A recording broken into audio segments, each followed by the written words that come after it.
When do you need to trim your parrot's beak?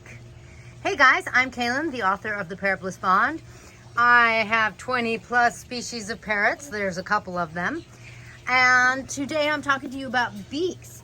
Now, if you're new to my channel and you want to get blissed out, learn how to have the best bond with your parrot, how to understand your parrot as best as possible so that you take really great care of them, then you are in the right place. If you're used to hanging out, thanks for being here. You've already set your preferences on YouTube, awesome, and subscribed. Maybe you've considered becoming a member. Awesome, let's get started.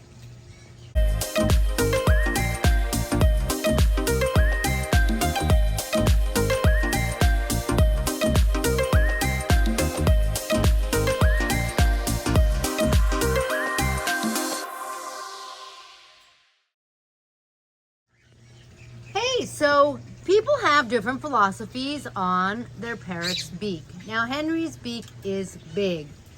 Hera, my plucked African Gate Gray, she's always been like that. Her beak's, not too bad. Then we've got a Cape parrot. They naturally have such a honkin' beak. Look at that. It's huge. And do you see how long that beak is?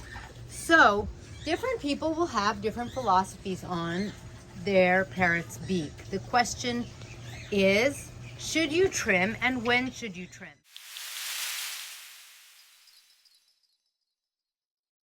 Now, I feel like a lot of that comes down to the person and what you kind of have to do what you think is best, hopefully, for your parrot. Now, in a case like this, Henry's beak, it just feels funny to me. I feel like that's a bit much. Now, if we look over here at Macy, hi Macy, she's also a Cape. You see how her beak isn't quite so long? It's long, but it's not, she doesn't look like she's ready to spear a fish. Whereas,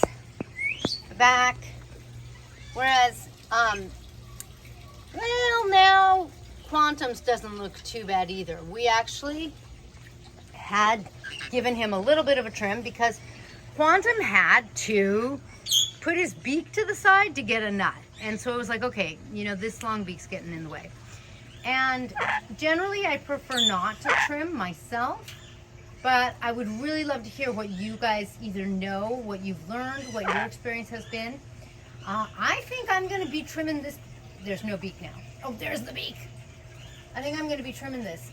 It just looks a little, like this is the kind of beak where I just kind of go, that's off to me. Most beaks, if there's no reason to trim, that could be a little long, but it's true. Oh, look, let's see if we can see. In the wild, when they're biting wood and stuff like that, their beaks naturally get file down some. Do you see how the tip is a little thinner? It almost has a natural place where it really thins when she shows it to you. Right there. I kind of feel like that's like the size it should be, so it's a little long.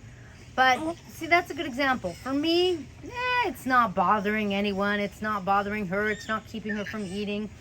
So I do prefer to leave my parrot's beaks in a more natural shape. But see, like that's just feeling a little unnatural to me. Feathers, where's your beak? There you go. Look at that.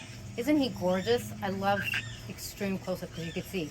Now, in case you're going to tell me that his beak needs to be buffed up and shiny, I would agree if he was going into a show or if we were going to do a photo shoot or something. And honestly, when I take him to the vet, if I remember, I have the vet buff him up because it's so pretty.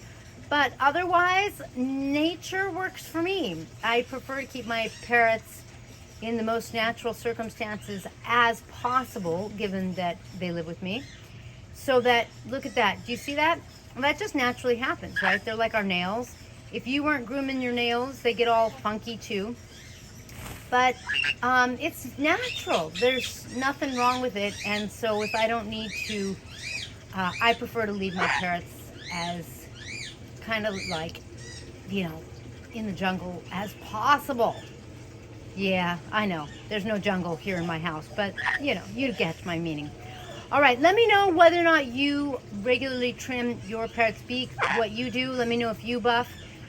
Some people do things like put vitamin E or coconut oil on their parrot's beaks. I don't think there's anything wrong with that. I think that's pretty cool. I also sometimes do that if their feet get dry. See, his feet aren't dry. They're not, they're very reptilian looking, right? And so they'll kind of flake sometimes, almost like they're shedding their skin. And I can't say that that's what's going on, but that's what it kind of looks like. Otherwise, I don't necessarily go off and use the oils on their feet or their beaks. I like to kind of take care of what's needed. In the wild, no one would be putting oil on their beak, you know. Doesn't mean that it shouldn't happen in captivity. I'm just saying I don't necessarily find a need to do that. So let me know, though. I would love to hear what you do or don't do.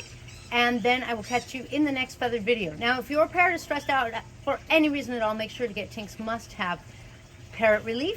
It is CBD and hemp oil. Hemp oil is really beneficial because it has the right balance of omegas, and the CBD is a natural way to help your parrot restore some balance and de-stress a little.